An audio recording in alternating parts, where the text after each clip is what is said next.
Hey guys, it's Dragon. So today I have the review you have all been waiting for, Spider-Man Homecoming. Before I say anything about the movie, let me just say this was the best Spider-Man movie I have ever seen.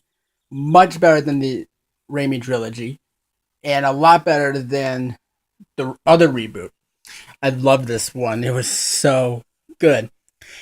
So, first off, I'm going to start off with Spider-Man.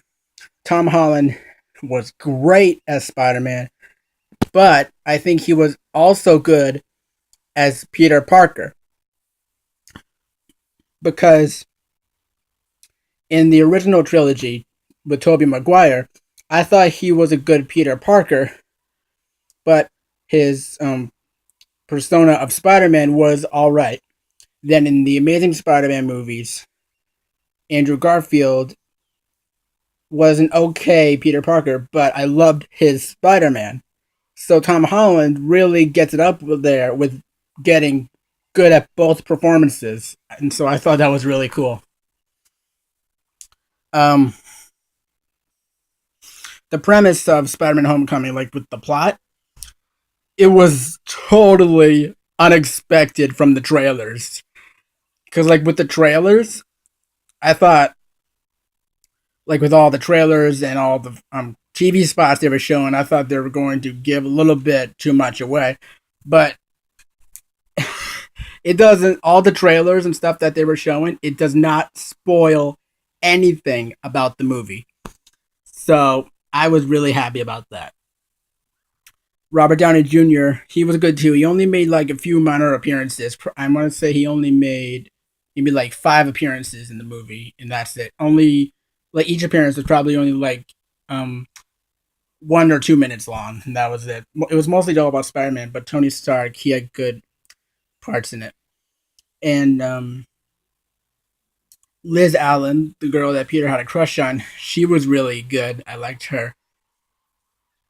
Um, and Ned Leeds, Peter's friend. He was hilarious. I loved him. The actor who played him, he was really funny. I really adored him. Kind of had because like kind of reminded me. He's like almost like an equivalent of Peter Parker. Almost like he's almost like the same person Peter is, but only slightly different. But but he was a great character. I really liked him. Okay, now this next part I'm going to be talking about for quite a bit, so be prepared. Michael Keaton as Adrian Toomes and the Vulture. He was spectacular. He was probably one of my favorite parts in the whole movie. He was also he's probably one of my favorite Marvel villains now. Cause like with everyone saying Loki from the Avengers in 2012 is the best Marvel villain, but I think Vulture really ranks it high up there with Loki. He was just ruthless, terrifying. He was just really good. Adrian Toomes.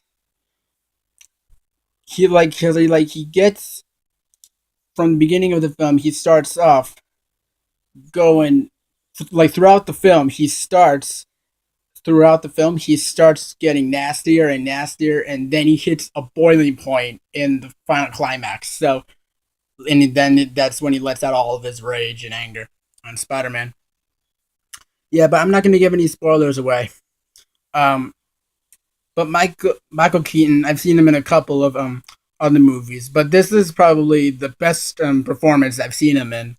um he was really good. I loved how he was in control of everything. He was like he's the boss. He knows what he's doing.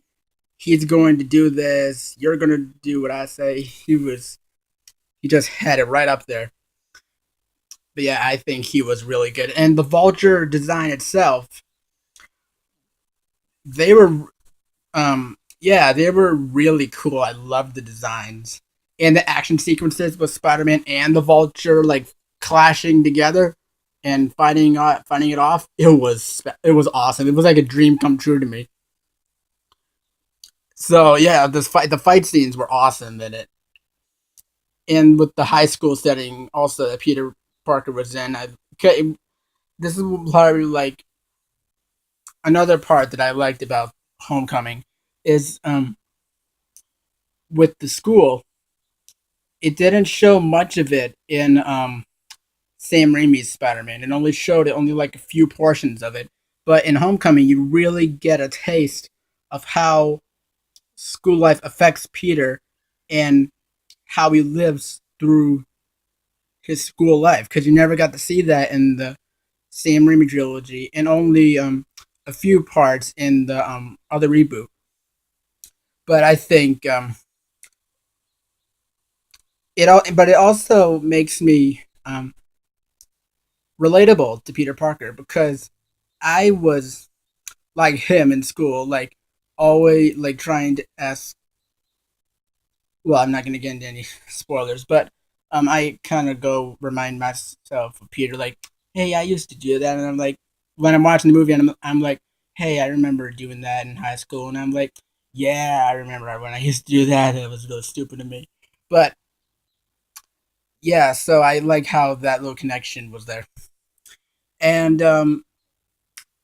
Herman Schultz, the actor who played Herman Schultz in Shocker. No, he was really cool. I really liked him. But the only disappointment, this was the only thing I didn't like about the movie. Everything else I loved about it. But the only part I really didn't like was the costume that he wore. Because while they were filming this, I remember seeing a picture of showing the Shocker in full costume, and I was my hype was through the roof. I was like, yes, yes, I want this Shocker. This is gonna be awesome. But then when the trailers hit, it only showed only just it was mostly just the yellow sleeves and the gauntlets. It didn't have the full body and the mask and all that. And it's pretty much what he was through the movie. So I mean, I liked Shocker in the movie. I just wish he had his signature costume, made him more iconic. But yeah, this movie, Homecoming, I think this was the best Spider-Man movie, and probably the best superhero movie I've ever watched. So this this was my most anticipated movie of the year. Really worth the wait. It was so good.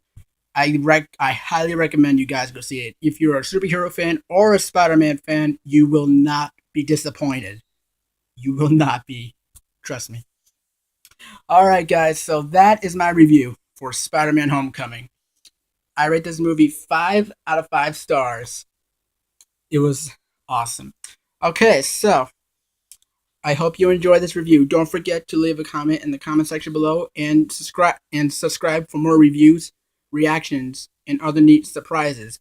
And this Friday, this Friday, yes, I'm also seeing another movie, War for the Planet of the Apes. It's the trilogy. It's the final movie in the Planet of the Apes trilogy, the reboot. So if you want to check out my other reviews for Rise and Dawn for the Planet of the Apes, go to those videos on my channel to check them out. And once I see War for the Planet of the Apes, I'll do a review video for you guys on that too. Okay, so I'll see you guys in the next video. Until then, okay, bye.